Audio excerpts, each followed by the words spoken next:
DNA recombination technique हम लोग देख रहे थे। तो डीएनए रिकॉम्बिनेशन टेक्निक की अगर बात की जाए तो मैंने आपको बताया था कि कैसे दो जीवों के जीनों को आपस में जोड़कर एक नए प्रकार का एक जेनेटिकली मॉडिफाइड जीव तैयार किया जाता है। कल इस पर बात हुई थी। और इसके लिए एक टेक्नोलॉजी का यूज करते हैं जिसे क्रिस्पर कैस9 टेक्नोलॉजी के नाम से जाना जाता है, जिसमें कैस9 प्रोटीन एक बायोलॉजिकल सीजर जैविक कैंची की तरह काम करता है, जो डीएनए को एक पर्टिकुलर साइट से कट कर देता है। और साथ ही साथ डीएनए लाइगेज एंजाइम एक जैविक गोंद की तरह कार्य करता है, जो कि क्या काम करता है कि डीएनए को एक पर्टिकुलर साइट से जोड़ देता है। ठीक है, तो हम लोग क्या कर सकते हैं, दो अलग अलग जीवों, ठीक है, दो डिफरेंट जो जीव हैं उनके जीनों को आपस में मिक्स करके एक नए प्रकार का ऑर्गेनिज्म या नए कैरेक्टर का ऑर्गेनिज्म, नए कैरेक्टर का जो है जीव, हम उसको जन्म देते हैं। तो ये बातें हम लोगों ने बच्चों कल की थी डीएनए रिकॉम्बिनेशन तकनीक के अंदर, और आज उसका एक एग्जाम्पल देखने वाले थे। आज एक जादू देखने वाले थे।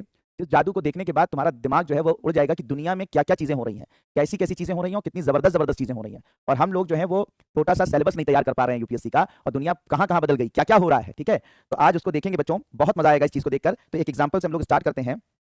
तो बच्चों यहाँ पर सबसे पहले एक, अब ध्यान से देखिएगा, बिल्कुल कलम रोक बच्चों, कलम रोक दो।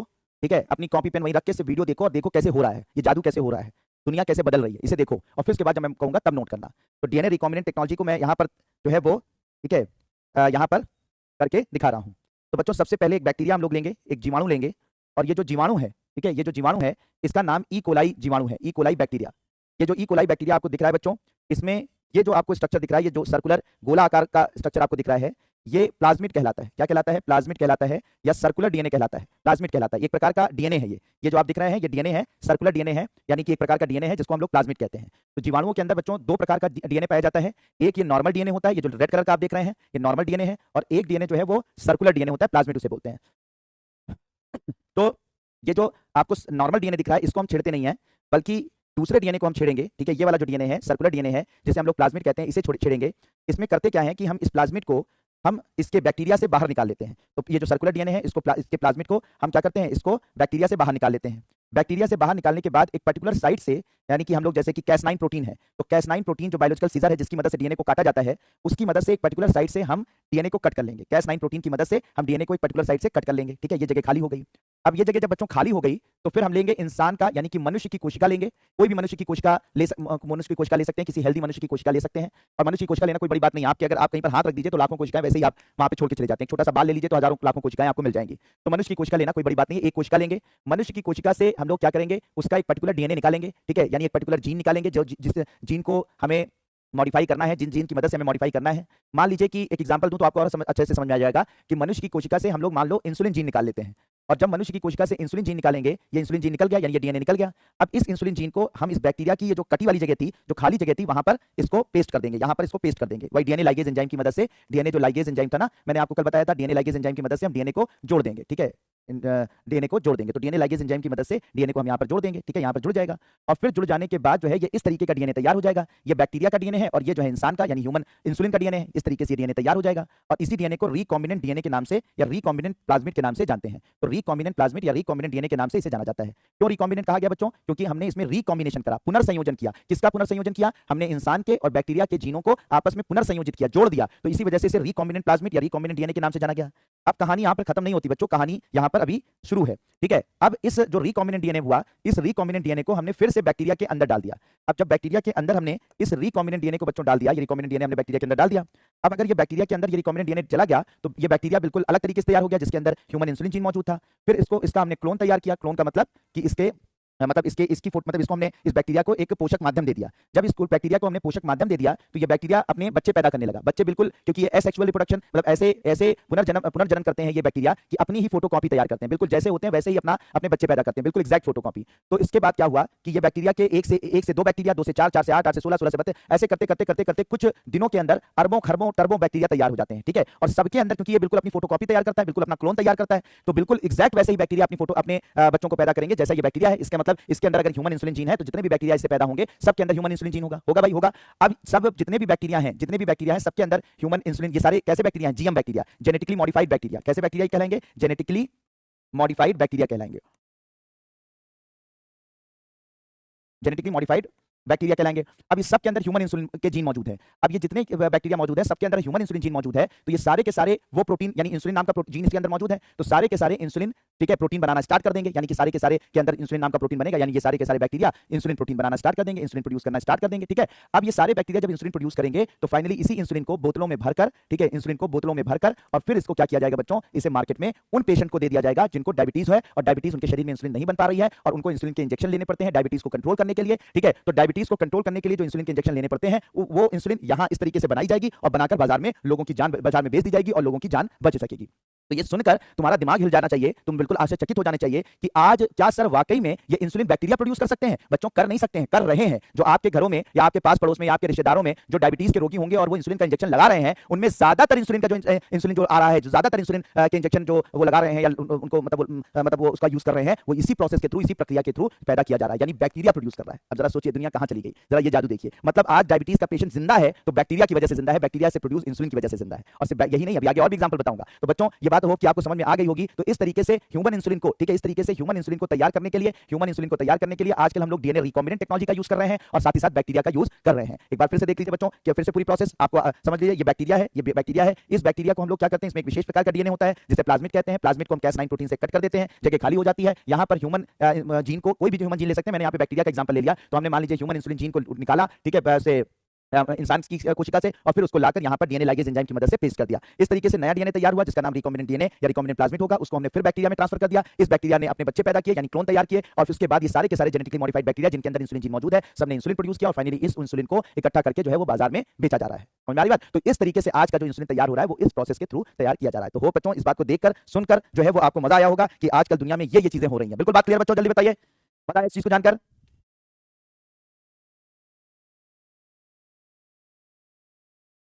बहुत बढ़िया, शुक्रिया।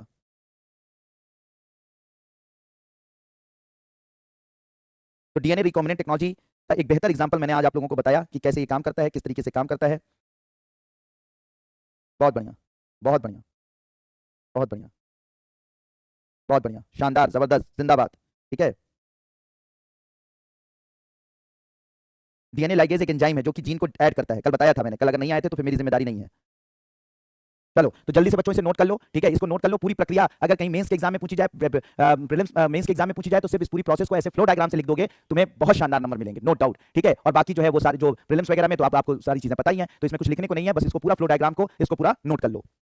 हाँ बिल्कुल नोट करना है, ठीक है, बहुत बढ़िया। चलो जल्दी से नोट करो, इसको पूरा उतार लो।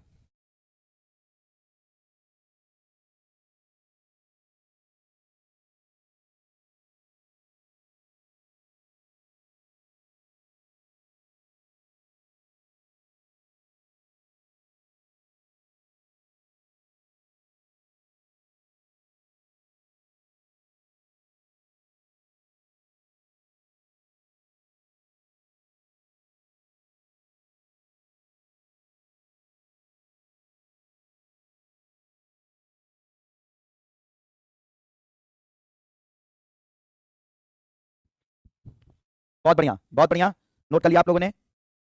बिल्कुल लिख सकते हो, लेकिन उसको नेहा कुमारी कोशिश करिए कि जो इंग्लिश वर्ड लिखिए, मान लीजिए कि डीएनए लाइगेज एंजाइम लिखना है या ठीक है कैस डीएनए लाइगेज एंजाइम, तो उसको कोशिश करिए कि देवनागरी लिपि में लिखिए तो ज्यादा बेहतर है। ठीक है, जैसे लाइगेज लिखना है तो लाइगेज ऐसे लिख दो। बाकी जो है इंग्लिश के वर्ड आप यूज कर सकते हो, कोई दिक्कत नहीं है, आराम से यूज कर सकते हो, लेकिन बस ये है कोशिश करिए कि उसे देवनागरी लिपि में लिखा जाए। तो बच्चों होप कि आपने सबने नोट कर लिया होगा। तो आज दुनिया में जो इंसुलिन तैयार की जा रही है वो इसी टेक्नोलॉजी की मदद से तैयार की जा रही है। ठीक है, अब इंसुलिन के अलावा भी बहुत सारी चीजें बच्चों इसकी मदद से तैयार की जा रही है, जिसमें 2-4 एग्जाम्पल आपको पता होने चाहिए। जैसे बच्चों अगर इंसुलिन तो तैयार की जा रही है, इंसुलिन तो तैयार की जा रही है, इसको तो मैंने आपको बता दिया, करके दिखा दिया, ठीक है, कि कैसे तैयार की जा रही है। इसके अलावा बहुत सारे लोग ऐसे हैं जो बौने रह जाते हैं, ठीक है, बौने रह जाते हैं, ठीक है, यानी कि बौनेपन के शिकार हो जाते हैं। बौनापन उनको हो जाता है क्योंकि उनके शरीर में एक ग्रोथ हार्मोन निकलता है। हमारे एक ब्रेन के पास में, मस्तिष्क के पास में एक ग्रंथि होती है जिसे हम लोग पिट्यूटरी ग्लैंड बोलते हैं, पीयूष ग्रंथि बोलते हैं। तो उस पीयूष ग्रंथि से एक हार्मोन निकलता है जिसे ग्रोथ हार्मोन कहते हैं, वृद्धि हार्मोन कहते हैं। तो ये जो वृद्धि हार्मोन होता है वो अगर सही ढंग से नहीं निकल पाता तो इंसान का शरीर बौना हो जाता है, ठीक है, ड्वार्फिज्म के शिकार हो जाते हैं वो। तो ऐसे लोग जिनके शरीर में ग्रोथ हार्मोन नहीं बन पाता वो बौनेपन के शिकार हो जाते हैं। ठीक है, उनके लिए भी इसी डीएनए रिकॉम्बिनेंट टेक्नोलॉजी की मदद से, यानी वही बैक्टीरिया के अंदर ग्रोथ हार्मोन के जीन डालकर ग्रोथ हार्मोन प्रोड्यूस किया जा रहा है। और इस तरीके से ग्रोथ हार्मोन बच्चों, ठीक है, ग्रोथ हार्मोन आजकल मार्केट में लाकर उन लोगों को लगाया जा रहा है जिनके जो बौनेपन के शिकार है, मतलब जिनके बारे में पता चल जाता है बचपन से ही कि वो बौनापन उनको हो सकता है, तो उनको बचपन से ही उनके इंजेक्शन दिए जाते हैं जिससे कि उनकी ग्रोथ, उनकी लंबाई, ठीक है, ठीक ठाक हो जाती है। तो आज जो ग्रोथ हार्मोन है, वृद्धि हार्मोन है, वो भी इसी की मदद से,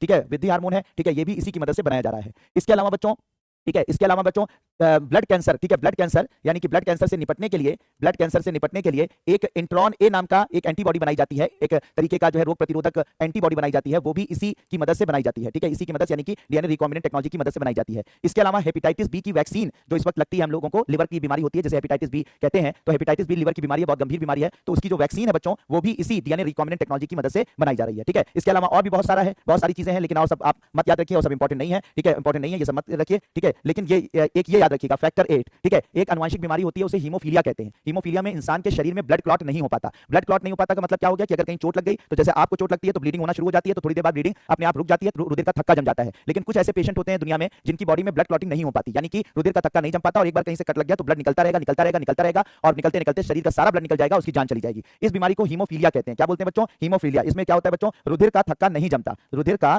थक्का नहीं जमता, इस बीमारी में रुधिर का थक्का नहीं जमता। तो ये जो हीमोफीलिया रोग है ये असल में शरीर में फैक्टर 8 नाम के प्रोटीन की कमी से हो जाता है। हमारा शरीर फैक्टर 8 नाम का प्रोटीन बना ही नहीं पाता, जिसकी वजह से रुधिर का थक्का जमता है। तो क्या होता है जब शरीर के अंदर फैक्टर 8 नहीं बन पाता, इस नाम का प्रोटीन नहीं बन पाता, तो फिर क्या होता है इसी डीएनए रिकॉम्बिनेंट टेक्नोलॉजी की मदद से हम फैक्टर 8 नाम के प्रोटीन को बनवाते हैं बैक्टीरिया से और फिर उन पेशेंट को जो हीमोफीलिया के शिकार हैं, हीमोफीलिया से ग्रसित है, उन पेशेंट को हम इस इंजेक्शन के जरिए इस फैक्टर 8 को दे देते हैं, जिससे कि उनके शरीर में रुधिर का थक्का जमने की जो का फीचर होता है, जो कह सकते हैं कि जो लक्षण होते हैं वो आ जाते हैं और फाइनली जो है उनकी जान बच जाती है। तो याद रखिएगा फैक्टर 8 जो कि हीमोफीलिया के पेशेंट को दिया जाता है, या हेपेटाइटिस बी की वैक्सीन हो, चाहे ब्लड कैंसर में एंटीबॉडी इंटरफेरॉन हो, या जो बौनेपन से क्या इलाज वृद्धि हार्मोन हो, ये सारी की चीजें जो है आज पूरी दुनिया में डीएनए रिकॉम्बिनेंट टेक्नोलॉजी की मदद से बनाई जा रही हैं। सोचिए बैक्टीरिया जैसा छोटा सा जीव जिसे आप लोग सोचते थे कि ये बीमारियां फैलाता है, वो आपकी जान बचा रहा है। तो ये सारे नोट कर लीजिए, ये सारे नोट कर लीजिए, इसका ये इन बीमारियों में काम आता है। ये किस नाम से बिकता है ये लिखा हुआ है, लेकिन इसको अगर आप नाम भी करें तो कोई दिक्कत नहीं, इसको नाम कितनी चीजें याद करेंगे, सब नहीं याद कर पाओगे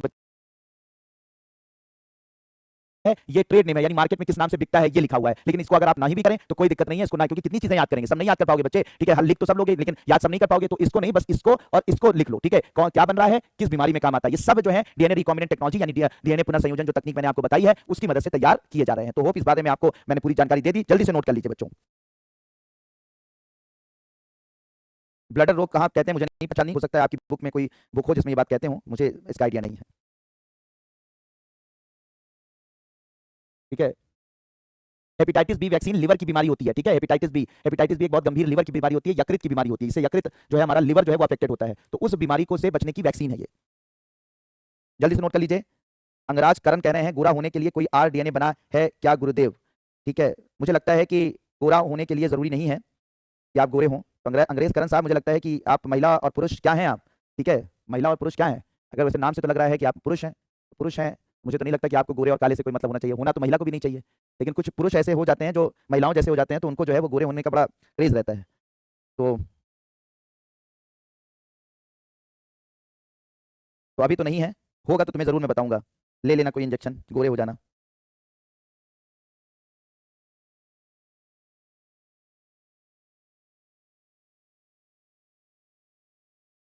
नोट कर लिया बच्चों?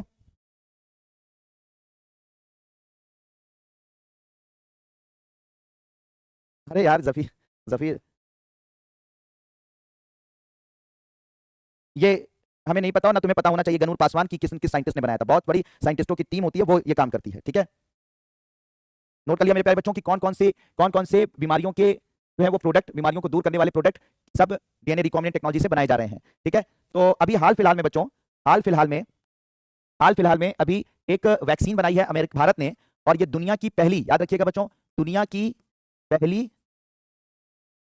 नाक से ली जा सकने वाली कोरोना वैक्सीन,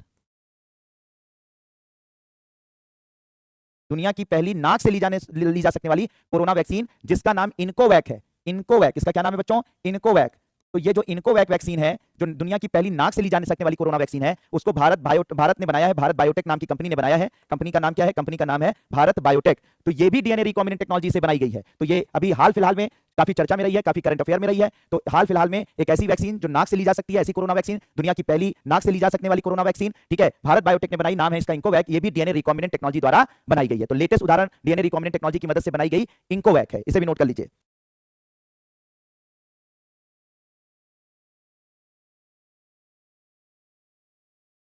ये भी अभी लेटेस्ट बहुत चर्चा में रहा है, बहुत चर्चा में ये मामला रहा है, तो इसको नोट कर लीजिए बच्चों।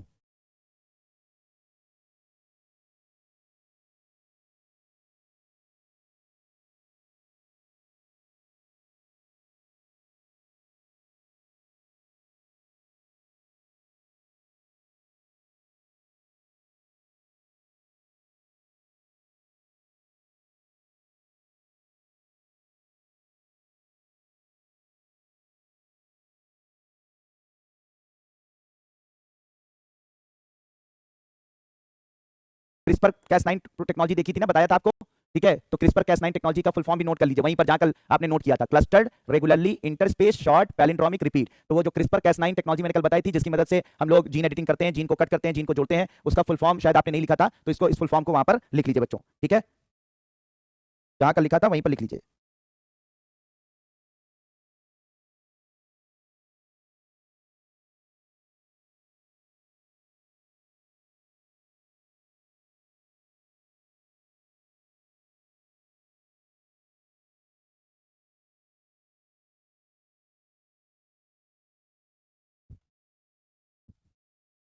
बहुत बढ़िया। उत्तम धीमर कह रहे हैं कि सर आपने अपना इंट्रोडक्शन नहीं दिया। तो उत्तम धीमर, मैं इंट्रोडक्शन देने का मोहताज नहीं हूं, ठीक है, मेरे बारे में लोगों से पता करो, समझ में आई बात। अगर मैंने अपना इंट्रोडक्शन दिया तो मेरे में और तुम्हारे में फर्क क्या रह जाएगा, समझ में आ रही बात, पता करो मैं कौन हूं।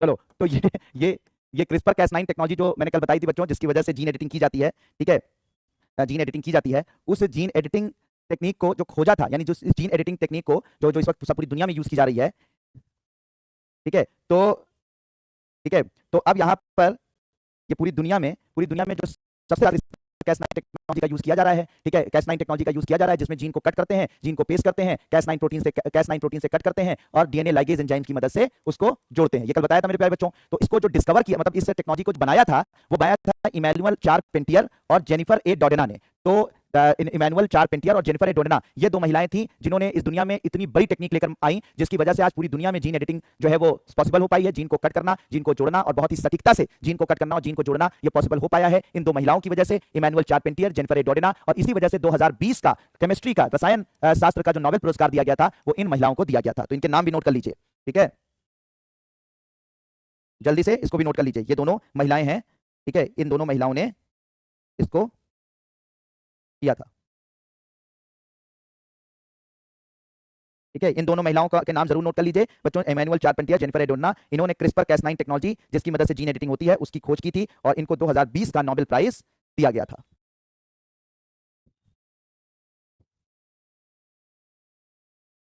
नोट कर लिया बच्चों।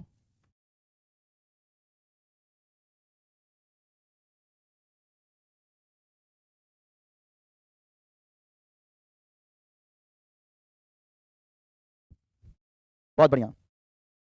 दुर्गेश, मेडिसिन कोई भी बीमारी होती है तो उसको ट्रीट करने के लिए, उसका इलाज करने के लिए हम दवाओं की जरूरत होती है, ठीक है। और वैक्सीन क्या होती है बच्चों, वैक्सीन किसी भी बीमारी से हमें बचाने का काम करती है, यानी वैक्सीन पहले लगा ली जाती है कि बीमारी हो ही ना, ठीक है, बीमारी हो ही ना। बीमारी हमारे शरीर में जो हमारी रोग प्रतिरोधक क्षमता है, ठीक है, रोग प्रतिरोधक क्षमता है, उस कभी भी अगर हमें कोई बैक्टीरिया वायरस हम पर अटैक करे तो हमारे शरीर की रोग प्रतिरोधक क्षमता उसे मार कर गिरा दे, वो बीमारी हमें हो ही ना। तो उसके लिए हम वैक्सीन यूज करते हैं, और अगर हमें कोई बीमारी हो जाती है तो उसके लिए हम दवा यूज करते हैं, मेडिसिन यूज करते हैं। होप कि आपको ये बात समझ में आ गई होगी। नहीं, बैन नहीं है अमित गुप्ता, बैन नहीं है, ठीक है। चलिए, अब यहां पर एक जो जीन एडिटिंग है, यानी जीन को जोड़ने और जीन को काटने, जीन को जोड़ने और जीन को काटने के लिए बच्चों, ठीक है, तो जीन को जोड़ने, जीन को काटने के लिए कुछ और, ठीक है, कुछ और टेक्निकों का उपयोग किया जा रहा है, ठीक है, कुछ और टेक्निकों का उपयोग किया जा रहा है, और उन टेक्निकों के नाम आपको पता होने चाहिए, ठीक है। तो इन ये जो आपको है, site directed nuclease SDN1 SDN2, zinc finger nuclease ZFN, talons transcription activator like effector and nucleus domain, उसी को हिंदी में साइट निर्देशित nucleus SDN1 SDN2, zinc finger nucleus ZFN, talons transcription activator like effector और एक न्यूक्लियस डोमेन।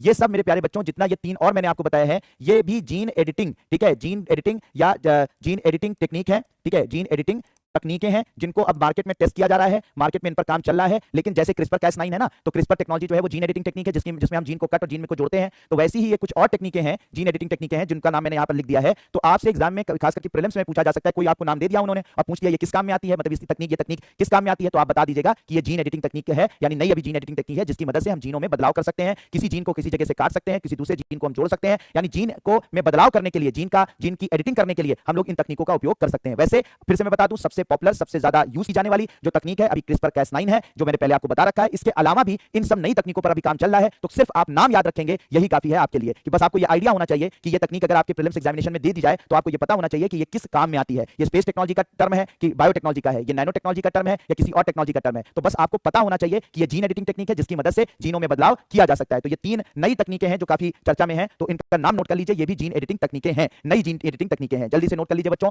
इसको। आपको मैं सारी बातें, सारी चीजें ढूंढ ढूंढ के लाकर इसलिए दे देता हूं कि कहीं से भी तुम्हारा एक भी सवाल इधर से उधर ना होने पाए। तो ये नई जीन एडिटिंग तकनीकें हैं, नोट कर लीजिए, हिंदी इंग्लिश दोनों में दे दिया है। बिल्कुल लिख सकते हो, लेकिन इंग्लिश लिख सकते हो, एग्जाम में जो है वो हिंदी में ही लिखोगे। इंग्लिश के जो टर्म होते हैं साइंटिफिक, आप लिख सकते हो अपनी देवनागरी में।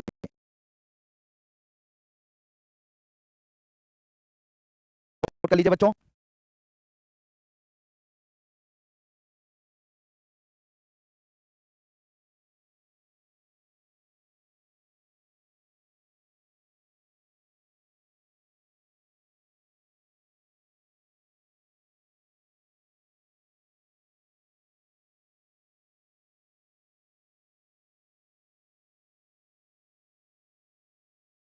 उसी, ठीक है, जो हिंदी लिखी जाती है वो हम लोग देवनागरी लिपि में लिखते हैं। तो मेरा कहने का मतलब है कि आप इंग्लिश के टर्म को ऐसे करके, जैसे मैंने यहां पर लिखा है, ऐसे लिख सकते हैं। ठीक है,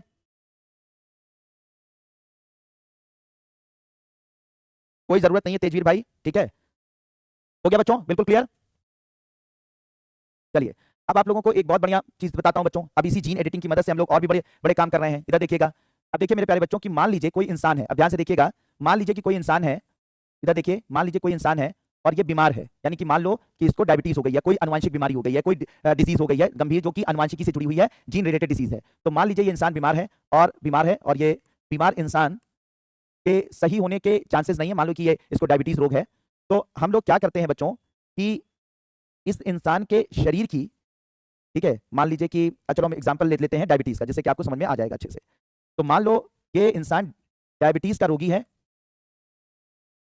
डायबिटीज का रोग है इसको, इस इंसान को। तो डायबिटीज का रोग कहां से होता है? हमारे इस इंसान के शरीर में एक ऑर्गन पाया जाता है जिसे हम लोग बोलते हैं क्या? पेंक्रियास, यानी कि इसे हम लोग अग्नाशय कहते हैं, अग्नाशय या पेंक्रियास कहते हैं। ठीक है, इंग्लिश में क्या बोलते हैं बच्चों? पेंक्रियास। बहुत अच्छे से समझिएगा, बिल्कुल कलम रोक के समझिएगा, मजा आएगा। ठीक है, अग्नाशय या पेंक्रियास कहते हैं। हम लोग करते क्या है बच्चों कि वैज्ञानिक क्या करते हैं कि इस पेंक्रियास की कुछ कोशिकाएं ली जाती हैं, कुछ कोशिकाएं ली गई। अब इन कोशिकाओं के अंदर क्यों इसको डायबिटीज रोग है? क्योंकि इसके अग्नाशय के अंदर जो अग्नाशय की कोशिकाएं हैं वो इंसुलिन नहीं प्रोड्यूस कर पा रही हैं। इंसुलिन क्यों नहीं प्रोड्यूस कर पा रही हैं? ठीक है, इंसुलिन क्यों नहीं प्रोड्यूस कर पा रही हैं? क्योंकि बच्चों होता क्या है कि इसके शरीर में जो इंसुलिन को प्रोड्यूस करने वाला जीन है, इंसुलिन को प्रोड्यूस करने वाला जीन है, हर एक चीज के लिए जीन रिस्पॉन्सिबल है बच्चों। तो इंसुलिन को प्रोड्यूस करने के लिए, इंसुलिन को उत्पादित करने के लिए एक जीन मौजूद होता है। ये जीन क्या है? खराब हो चुका है। ठीक है, ये जीन क्या हो चुका है? खराब हो चुका है। तो इंसुलिन को प्रोड्यूस करने वाला जीन क्या हो गया है बच्चों? खराब हो गया है। ठीक है, इसी वजह से इसके शरीर में इंसुलिन नहीं बन पा रही है और इसको डायबिटीज हो गई है। तो वैज्ञानिक करते क्या है बच्चों कि इसकी कोशिका लेते हैं, कोशिकाएं लेते हैं, उन कोशिकाओं में जो खराब जीन होता है उसको निकालकर बाहर कर देते हैं। कोशिकाओं में जो खराब जीन होता है उसको निकालकर बाहर कर देते हैं और किसी स्वस्थ मनुष्य की कोशिका ली जाती है। उस कोशिका से जो हेल्दी यानी कि स्वस्थ जीन होते हैं, मान लीजिए डायबिटीज के जीन, उसमें इंसुलिन प्रोड्यूसिंग जीन है, तो जो स्वस्थ जीन होंगे, तो स्वस्थ मनुष्य की कोशिका से स्वस्थ जीनों को लेकर इसके खराब जीनों से इसको रिप्लेस कर दिया जाता है, यानी खराब जीन को निकाल दिया जाता है। खराब जीन को क्या किया जाता है? निकाल दिया जाता है और उसकी जो जगह खाली होती है उस खराब जीन की जगह पर, जिसको हमने निकाल दिया है, उसकी जगह पर हम अच्छे जीनों का प्रवेश करा देते हैं। ठीक है, किसी स्वस्थ मनुष्य के स्वस्थ जीन को लेकर हम इसके शरीर में प्रवेश करा देते हैं। इससे इसकी कोशिका क्या हो जाती है बच्चों? स्वस्थ हो जाती है, यानी इसकी कोशिका क्या हो जाती है? स्वस्थ हो जाती है। ठीक है, तो इसमें हम वही जीन एडिटिंग टेक्निक का यूज करते हैं। वो Cas9 प्रोटीन से वो जीन को कट कर देते हैं, जिसे हमें काटकर बाहर करना है। तो Cas9 प्रोटीन की मदद से जीन को कट करके बाहर कर देंगे, जगह खाली हो जाएगी। डीएनए लाइगेज एंजाइम की मदद से हम स्वस्थ मनुष्य का स्वस्थ जीन इसके कोशिकाओं में जो है वो ट्रांसफर कर देते हैं, प्रवेश करा देते हैं। इससे क्या होता है बच्चों? कोशिका स्वस्थ हो जाती है। जब कोशिका स्वस्थ हो जाती है, ठीक है, इधर देखिएगा, जब कोशिका स्वस्थ हो जाती है यानी कि हमने इस पर क्या किया? जीन चिकित्सा की। क्या किया बच्चों? इस पर हमने जीन चिकित्सा कहते हैं। जब जीनों में बदलाव किया जाता है, ठीक है, जीनों में बदलाव किया जाता है तो इसे बोला जाता है जीन चिकित्सा। यानी खराब जीनों को, बीमारू जीनों को जब शरीर से बाहर निकाल दिया जाता है और अच्छे जीनों को उसी जगह पर प्रवेश कराया जाता है तो उसे बोला जाता है जीन चिकित्सा। ठीक है, तो हम क्या लेते हैं? डायबिटीज का रोगी है, डायबिटीज के रोगी है तो उसका अग्नाशय पेंक्रियास में इंसुलिन नहीं बन पा रहा है। क्यों नहीं बन पा रहा है? क्योंकि इसके शरीर में जो जीन है इंसुलिन को प्रोड्यूस करने वाला, यानी कि इसकी कोशिका में जो जीन है इंसुलिन प्रोड्यूस करने वाला, वो खराब हो चुका है। हमने इंसुलिन जो खराब जीन है निकाल दिया, अच्छा जीन ऐड कर दिया, ये जो यानी कि जीन चिकित्सा कर दी। इससे क्या हो गया? ये कोशिका कैसी हो गई बच्चों? स्वस्थ हो गई। अब ये कोशिका स्वस्थ हो गई, इस स्वस्थ कोशिका को हम वापस इस रोगी के अंदर क्या कर देते हैं? प्रत्यारोपित कर देते हैं, यानी कि इसको इसके शरीर में वापस डाल देते हैं। ठीक है, और जब इसका प्रत्यारोपण हो जाता है तो फाइनली क्या हो जाता है बच्चों? इसका शरीर फिर से क्या हो जाता है? स्वस्थ हो जाता है, यानी कि अब इसे डायबिटीज रोग खत्म हो जाएगा क्योंकि इसके शरीर में स्वस्थ कोशिकाओं को प्रत्यारोपित कर दिया गया है। स्वस्थ कोशिकाएं कहां मिली? स्वस्थ कोशिकाएं इसकी जो अस्वस्थ कोशिकाएं थी उनकी जीन चिकित्सा करके मिली। जीन चिकित्सा क्या होती है? जीन चिकित्सा में क्या किया जाता है? खराब जीन को हम निकाल देते हैं, कट करके बाहर कर देते हैं और किसी स्वस्थ मनुष्य का स्वस्थ जीन इसके शरीर में प्रवेश करा देते हैं। इससे इसकी कोशिका भी स्वस्थ हो जाती है और जब यह कोशिका स्वस्थ हो जाती है है तो फिर फाइनली हम इन कोशिकाओं को उस रोगी के अंदर प्रत्यारोपित करके उसको फिर से स्वस्थ बना देते हैं, फिर से उसको जो है वो क्या कहते हैं, उसको स्वस्थ बना देते हैं, उसकी हर बीमारी को, यानी कि जो भी बीमारी का हम इलाज कर रहे हैं उसी बीमारी का इलाज कर देते हैं। तो ये जो पद्धति होती है, ये जो टेक्निक होती है बच्चों, इसे हम लोग बोलते हैं जीन चिकित्सा। फिर से सुन लीजिए, 0.00001% का भी डाउट नहीं रहना चाहिए। फिर से बता रहा हूं, इसीलिए मैंने क्या बताया, जब कोई भी इंसान ऐसी बीमारी से ग्रसित है जो जीन में खराबी की वजह से हो रही है, ठीक है, क्योंकि आपको पता है कि जीन ही डिसाइड करता है हमारे शरीर के सारे लक्षणों को। अगर जीन खराब हो जाएगा तो लक्षण खराब हो जाएंगे, अगर जीन खराब हो जाएगा तो अगर इंसुलिन को उत्पादित करने वाला जीन खराब हो जाएगा तो इंसान के शरीर में इंसुलिन नहीं बन पाएगा, और इंसुलिन नहीं बन पाएगा तो उसे डायबिटीज हो जाएगी, या कोई भी जीन अगर खराब हो जाएगा तो उससे संबंधित जो है वो रोग हो जाएगा उस इंसान को, या उससे संबंधित समस्याएं उस इंसान को होने लगेंगी। ठीक है, तो हम लोग जीन चिकित्सा में करते क्या है, आपके शरीर के अंगों में पाई जाने वाली कोशिकाओं के अंदर जो खराब जीन होते हैं, जो बीमारू जीन होते हैं, जो अस्वस्थ जीन होते हैं, उनको हम क्रिस्पर टेक्नोलॉजी की मदद से, क्रिस्पर Cas9 टेक्नोलॉजी की मदद से उस जीन को निकालकर बाहर कर देते हैं और उसकी जगह पर स्वस्थ और अच्छे जीनों का प्रवेश करा देते हैं। इससे क्या होता है, कोशिका के अंदर अच्छे जीन चले गए, कोशिका स्वस्थ हो गई, और फाइनली उस स्वस्थ कोशिका को जो पेशेंट होता है, जो बीमार इंसान होता है, उसके शरीर में उसका पुनर्प्रवेश करवा देते हैं, प्रत्यारोपित करा देते हैं। इससे शरीर के अंदर फिर से स्वस्थ कोशिकाएं पहुंच जाती हैं और हमारा शरीर फिर से क्या होता है, इंसुलिन या जो भी उसके अंदर जिस चीज को हमने करेक्ट किया होता है वो फिर से प्रोड्यूस होना शुरू हो जाता है और इंसान पूरी तरह से स्वस्थ हो जाता है। इस पूरी पद्धति को, इस पूरी प्रक्रिया को आज जो है वो आधुनिक चिकित्सा विज्ञान में जीन चिकित्सा के नाम से जानते हैं। तो होप मेरे प्यारे बच्चों आपको 100% इस बात का को समझ में आ गया होगा कि आखिर जीन चिकित्सा क्या होती है। जीन चिकित्सा क्या होती है मेरे प्यारे बच्चों, मैंने बताया बीमारियों का इलाज इसके अंदर जीन में बदलाव करके किया जाता है। इसको एक लाइन में, 2 लाइन में लिख भी लीजिए जिससे कि ये बातें और स्पष्ट हो जाए। लिख लीजिए बच्चों कि आधुनिक चिकित्सा विज्ञान की वह पद्धति, ठीक है, आधुनिक चिकित्सा विज्ञान की वह पद्धति, आधुनिक चिकित्सा विज्ञान की वह पद्धति, आधुनिक चिकित्सा विज्ञान की वह पद्धति जिसमें मनुष्य के शरीर के जीनों में बदलाव करके, मनुष्य के शरीर के जीनों में बदलाव करके विभिन्न प्रकार की बीमारियों को, आनुवांशिक रोगों को, विभिन्न प्रकार की बीमारियों को, आनुवांशिक रोगों को, कैंसर इत्यादि का इलाज किया जाता है, इत्यादि का इलाज किया जाता है, जीन चिकित्सा कहलाती है। जीन चिकित्सा कहलाती है। हाँ, माइक्रो लेवल जीन चिकित्सा कहलाती है। जीन चिकित्सा कहलाती है। ठीक है बच्चों, बिल्कुल कुंदन गुप्ता, इसको बहुत सूक्ष्म लेवल पर किया जाता है। ठीक है, हाँ, अगर इसका सही से इलाज हो जाए सत्यम शुक्ला तो पूर्ण रूप से उस बीमारी से हम लोग मुक्त हो सकते हैं। इसको नोट कर लिया बच्चों, इसको भी ऐसे उतार लीजिए जिससे कि आपको याद रहे, ये सारी चीजें ऐसे फ्लो डायग्राम के द्वारा याद रह सकती हैं। ठीक है, नोट कर लीजिए इसे।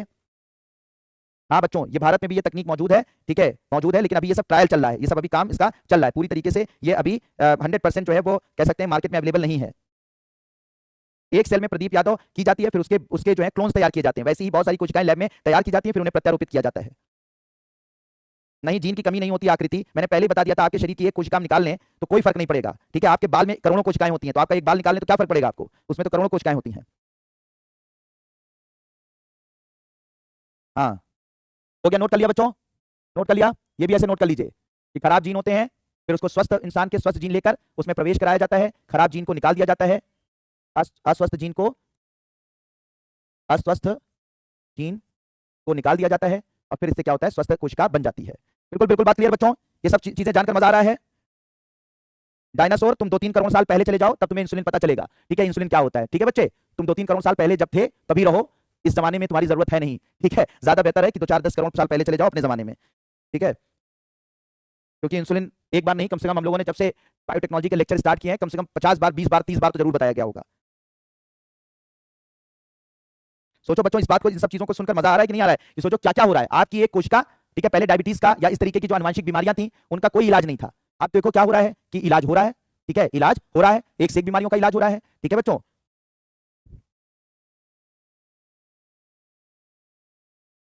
एक तो करेला ऊपर से नीम चढ़ा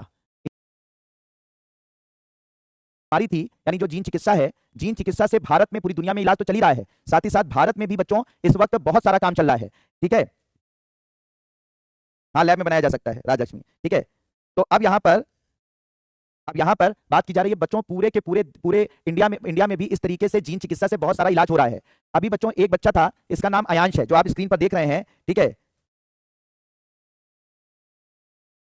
तो ये जो अयांश नाम का बच्चा आपको स्क्रीन पर दिख रहा है बच्चों, इसको एक बीमारी थी, एक आनुवंशिक रोग था बच्चों, इसको एक बीमारी थी, ध्यान से सुनिएगा, इसका केस समझ में आएगा तो मजा आ जाएगा। ये जो बच्चा आपको दिख रहा है, इसका नाम अयांश है, इसको बचपन से इसको एक आनुवंशिक रोग था जिसका नाम था स्पाइनल, ठीक है, स्पाइनल मस्कुलर एट्रोफी, क्या नाम था इसका? स्पाइनल मस्कुलर एट्रोपी, ठीक है, स्पाइनल मस्कुलर एट्रोपी। तो ये एक बीमारी है स्पाइनल मस्कुलर एट्रोपी, जिससे कि हमारी जो ये हमारे किसी भी बच्चे को अगर ये हो जाए, ये एक तरीके से जेनेटिक डिसीज है, अनुवांशिक रोग है, ठीक है, ये मतलब कह सकते हैं बचपन से ही ये रोग हो जाता है। और अगर कोई किसी बच्चे को ये रोग हो गया तो इसकी मांसपेशियां और इसके जो तंत्रिका कोशिकाएं इससे अफेक्टेड हो जाती हैं। क्या होता है बच्चों, हमारे शरीर की जो जिसको भी अफेक्ट करेगा उसकी मांसपेशियां और तंत्रिकाएं, यानी कि जो उसका नर्वस सिस्टम होता है, ठीक है, तंत्रिका कोशिकाएं, ठीक है, तो ये जो मांसपेशियां और तंत्रिका कोशिकाएं इससे अफेक्टेड होती हैं, ये उनको अफेक्ट कर देता है। इससे होता क्या है कि ऐसे बच्चे जो स्पाइनल मस्कुलर एट्रोफी नाम की बीमारी से पीड़ित होते हैं, जब इनका शरीर की मांसपेशियां स्वस्थ नहीं रह पाती, तंत्रिका कोशिकाएं स्वस्थ नहीं रह पाती, ऐसी कंडीशन में ऐसे बच्चे बचपन से ही ना उठ सकते हैं, ना चल सकते हैं, ना कोई अपना नित्य जो भी काम होता है वो कर सकते हैं, हमेशा बिस्तर पर ही पड़े रहते हैं, बिस्तर पर ही लेटे रहते हैं, बिस्तर पर ही खाना खाते हैं, बिस्तर पर ही सारा काम करते हैं। और फिर क्या होता है कि अगर जिससे उनका शरीर कमजोर होता जाता है और एक वक्त के बाद, ठीक है, उनकी मौत भी हो सकती है। तो ये बहुत ही गंभीर बीमारी है। नाम क्या है बच्चों? SMA, spinal muscular atrophy. Spinal muscular atrophy नाम की बीमारी है जो मांसपेशियों और तंत्रिका कोशिकाओं को प्रभावित करती है, और इससे बच्चा जो है वो एक तरीके से कह सकते हैं स्वस्थ नहीं रह पाता, उसका पूरा शरीर जो है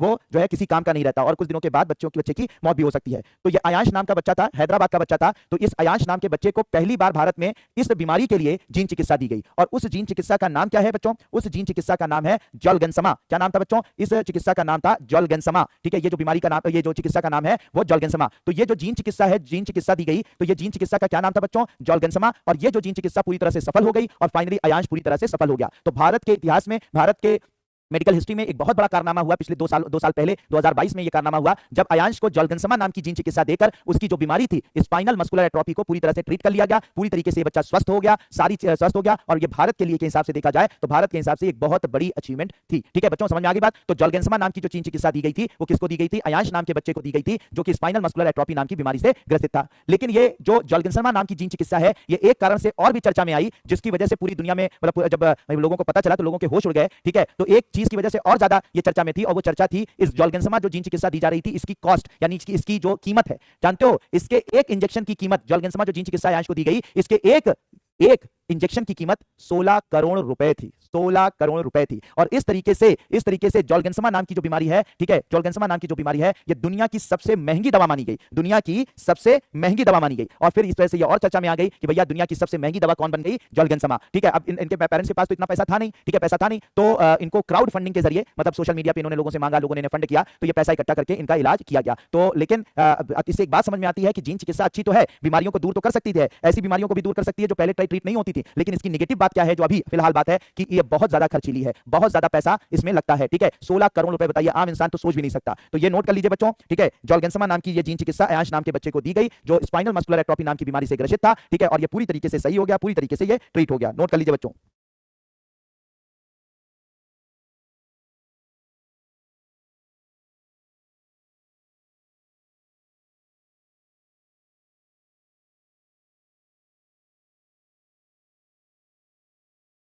कोई आपको गम दिखाने की बात नहीं है। ये अभी जीन चिकित्सा बच्चों, अभी थोड़ा सब्र कीजिए। ये जीन चिकित्सा जो है वो अभी नई तकनीक है, मतलब नई तकनीक का मतलब नई बार, पहली बार ट्राई किया जा रहा है, पहली बार बड़ा प्रिकॉशन रखा जा रहा है। धीरे धीरे धीरे धीरे धीरे धीरे ऐसी जो तकनीकें हैं, जब आम जनता मतलब इसके खूब सारे प्रयोग हो जाएंगे तो फिर ये धीरे धीरे सस्ती भी हो जाएंगी। बात समझ में आ रही है? ऐसी बात नहीं है कि मतलब ये अभी इतनी महंगी तो हमेशा ऐसी महंगी रहेगी। भाई जैसे कोई नई नई चीज आती है तो वह महंगी रहती है, लेकिन उसी बात जो है उस पर जब एक्सपेरिमेंट किए जाते हैं तो वो धीरे धीरे जो है वो सस्ती हो जाती है। तो परेशान होने की जरूरत नहीं है। और भगवान से दुआ है, मेरी तो दुआ हमेशा है कि आप लोग कभी बीमारी ना हो, या आपके परिवार में या आपके प्रियजनों में कोई ऐसी बीमारी से ग्रसित ही ना हो। क्यों जरूरत पड़ेगी हमें जीन चिकित्सा कराने की? ठीक है, तो सबसे इंपॉर्टेंट बात है कि आप लोग अच्छे तरीके से खाना पीना, मतलब अपने भोजन को इस तरह से लीजिए, एक्सरसाइज कीजिए, और भी जो भी चीजें कर सकते हैं प्रिकॉशन कीजिए, और भगवान बीमारी ना करें। लेकिन अगर कभी ऐसा हो जाता है तो ये धीरे धीरे अभी सस्ती होगी, क्योंकि शुरुआती दौर है तो थोड़ा सा ये महंगी है। ठीक है, तो होप कि आप लोगों ने बच्चों से नोट कर लिया होगा। ठीक है, अब क्या हुआ कि एक,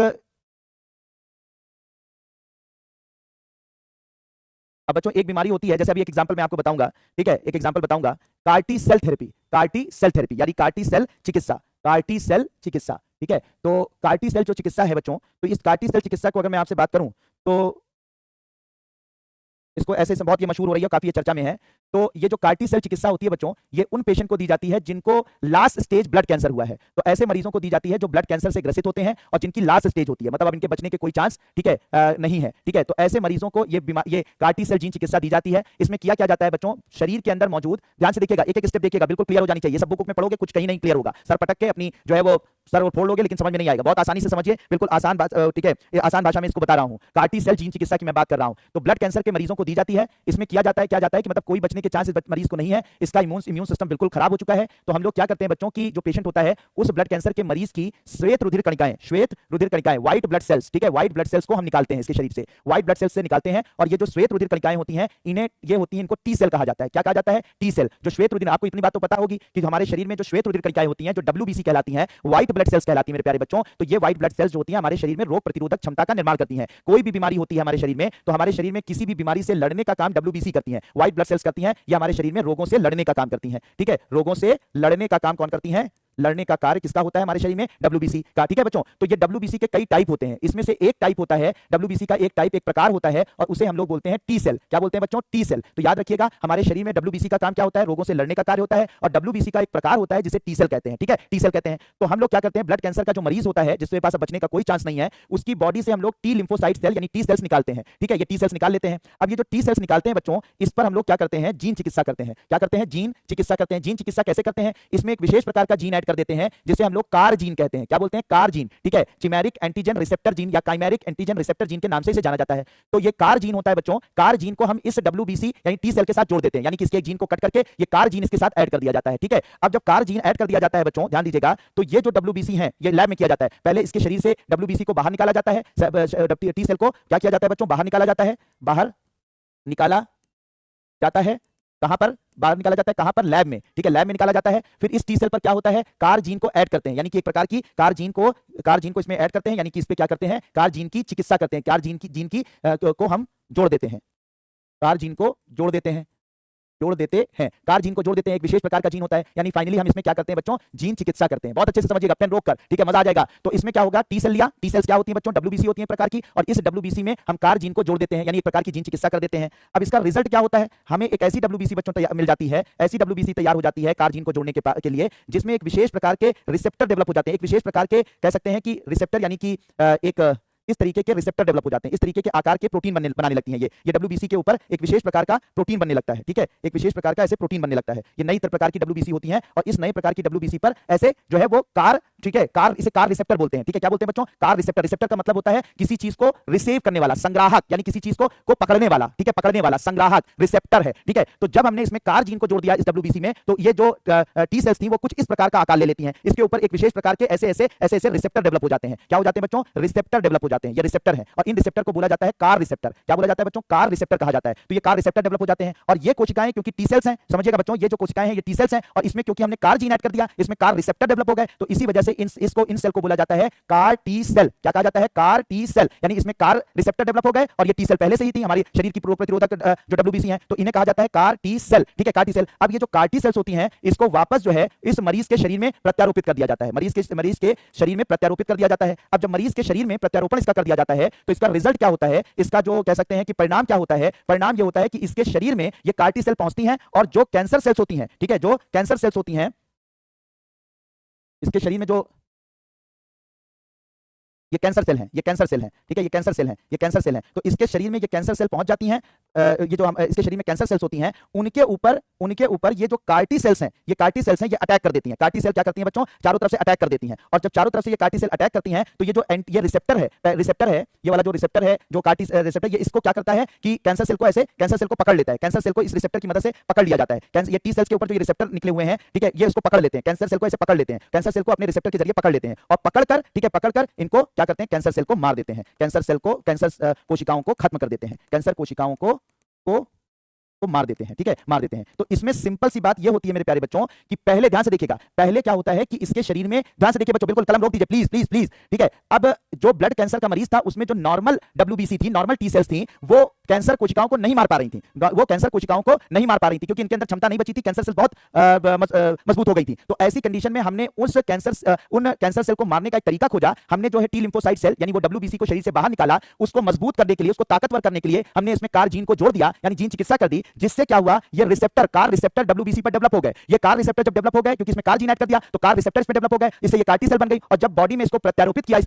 पेशेंट के शरीर में, तो ये जो रिसेप्टर है, ये रिसेप्टर जो बच्चों आप देख रहे हैं, ये रिसेप्टर जाकर कैंसर सेल्स को पकड़ लेते थे। पहले इसमें रिसेप्टर नहीं थे, ध्यान से देखिएगा, रिसेप्टर नहीं थे, तो ये कैंसर सेल्स को पकड़ नहीं पाते थे और कैंसर सेल भाग जाती थी और अपने आप को तेजी से ग्रो कर रही थी। इसी वजह से मरीज सही नहीं हो रहा था। इस बार ये जो CAR T cell receptor develop हो गए, उसकी मदद से कैंसर सेल्स पकड़ में आ जा रही हैं। कैंसर सेल से जाकर ये चिपक जाती हैं कार टी सेल्स और फिर उन्हें पकड़कर और उनको मारने देती हैं, अपने केमिकल्स छोड़कर उनकी जान ले लेती हैं, उनको मार देती हैं और फिर कैंसर कोशिकाएं जब मर जाती हैं तो इंसान धीरे धीरे सही होने लगता है। तो इस तरीके से क्या किया गया है बच्चों कि हमारे शरीर की ही रोग प्रतिरोधक क्षमता को, हमारे शरीर की रोग प्रतिरोधक क्षमता को यानी कि डब्ल्यूबीसी को ही क्या किया जाता है, जीन चिकित्सा के द्वारा मजबूत बनाया जाता है और जीन चिकित्सा के द्वारा मजबूत करके, ठीक है, उसको शरीर में डाला जाता है, यानी डब्ल्यूबीसी को मजबूत करके शरीर में डाला जाता है और फिर वो डब्ल्यूबीसी जाकर क्या करती है, कैंसर सेल्स पर अटैक करके उनको मारकर गिरा देती हैं और फिर क्या होता है, मनुष्य पूरी तरह से स्वस्थ हो जाता है। तो इस तरीके से मेरे प्यारे बच्चों इस चिकित्सा का यूज किया जाता है और इसे ही नाम दिया जाता है कार टी सेल थेरेपी। क्या कहा जाता है, कार टी सेल चिकित्सा। क्या बोला जाता है बच्चों, कार टी सेल चिकित्सा के नाम से इसे जाना जाता है। तो ये कार टी सेल चिकित्सा क्या है, मुझे लगता है मेरे प्यारे बच्चों आपको समझ में आ गया होगा कि पहले नॉर्मल डब्ल्यूबीसी थी, वो कैंसर सेल से नहीं लड़ पा रही थी और बाद में हमने क्या किया कि कोई तरीका नहीं बचा तो हमने उन नॉर्मल डब्ल्यूबीसी को बाहर निकालकर उनको ताकतवर बनाया। कैसे ताकतवर बनाया, कार जीन को जोड़कर। कार जीन को जोड़ने से क्या हुआ, एक विशेष प्रकार के रिसेप्टर डेवलप हो गए, ठीक है सर, वो डेवलप हो गए कार उसमें टी सेल के अंदर और उन्होंने जाकर कैंसर सेल्स को पकड़कर मारकर खत्म कर दिया। तो इस तरीके से आज ये चिकित्सा हो रही है। गंभीर जो रोगी हैं, जो ब्लड कैंसर के रोगी हैं, उनके लिए ये काम किया जा रहा है। भारत में बॉम्बे आईआईटी, ध्यान दीजिएगा बच्चों, बॉम्बे आईआईटी और साथ ही साथ Tata cancer institute Mumbai, Tata cancer institute Mumbai, तो टाटा कैंसर इंस्टीट्यूट मुंबई और बॉम्बे आईआईटी और टाटा कैंसर इंस्टीट्यूट मुंबई ने पहली बार ये परीक्षण किया है 2024 में और इससे एक पेशेंट को पूरी तरीके से क्या कर दिया, पूरी तरीके से रोग मुक्त कर दिया। तो मेरे प्यारे बच्चों बिल्कुल बात समझ में आ गई, बिल्कुल बात समझ में आ गई बच्चों, बिल्कुल बात क्लियर 100%। ये बताओ कार टी सेल थेरेपी सबको समझ में आ गई। कार जीन जो है वो अलग अलग ऑर्गेनिज्म से लिया जाता है। हाँ, ब्लड कैंसर खत्म हो जाता है। लास्ट स्टेज में इसलिए यूज किया क्योंकि आप कोई तरीका बचा नहीं था, ठीक है, क्योंकि ये चिकित्सा पहली बार यूज की गई थी। बताओ बच्चों, बिल्कुल क्लियर 100% बताओ। इतनी मेहनत करने के बाद वाकई में तुम लोगों को समझ में आया कि सब ऊपर से जा रहा है, जल्दी बताओ।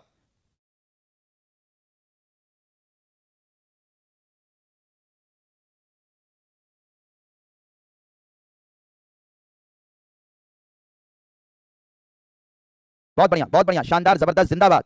ठीक है, तो इसकी एक, ठीक है, हाँ सब ठीक है। अब इसकी एक बात समझिएगा, इस बात समझिएगा, ये Bombay IIT Tata cancer institute ने ये काम किया और आपको खुशी की बात मैं बता दूं, एक अच्छी बात बता दूं इसके बारे में कि पूरी दुनिया में इस चिकित्सा की कीमत, ठीक है, इस चिकित्सा की कीमत पूरी दुनिया में 4 करोड़ रुपए है, 4 करोड़ रुपए है, ठीक है। इसकी कीमत 4 करोड़ रुपए है, लगभग 4 करोड़ रुपए है। लेकिन जानकर आपको खुशी होगी कि बॉम्बे आईआईटी और टाटा कैंसर इंस्टीट्यूट ने जो इंडिया में ये इलाज किया है, इंडिया में इसकी कीमत को घटाकर मात्र 42 लाख रुपए में इसको इस चिकित्सा को करके दिखाया है और ये अपने आप में बहुत अचीवमेंट है। तो इसका मतलब जो मैं आपसे बातें कह रहा था ना कि धीरे धीरे अभी भारत के हाथ में आएगी तो भारत इसको सस्ता कर देगा, अभी तो शुरुआत है ना। तो भारत में 2024 में पहली चिकित्सा इसके बारे में कंप्लीट की गई, 2024 में ये किया गया, इसी साल किया गया और ये पूरी तरह से सफल रही। जहां पूरी दुनिया में इसकी कीमत 4 करोड़ रुपए है, पूरी दुनिया में इसकी कीमत 4 करोड़ रुपए है, वहीं इंडिया में से 42 लाख में इसको कंप्लीट कर लिया गया। तो ये बहुत खुशी की बात है, ठीक है, ठीक है। तो ये एक बहुत बड़ी अचीवमेंट है भारत के लिए और साथ ही साथ पूरी दुनिया के लिए। तो हमने इसको बहुत ही सस्ते में कर दिखाया है, बहुत ही शानदार तरीके से कर दिखाया है।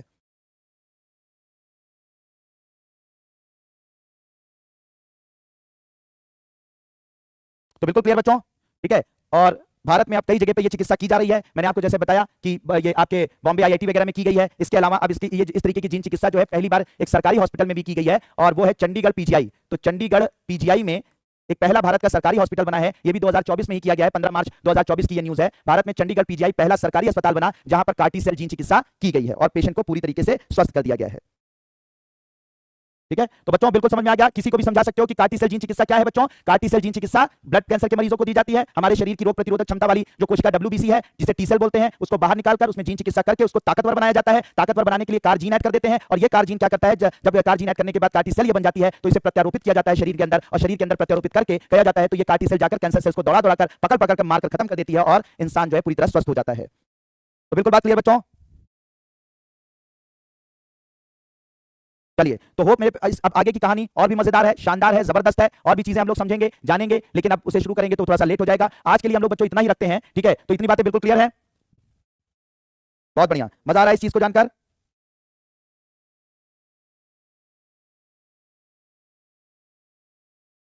चलो, तो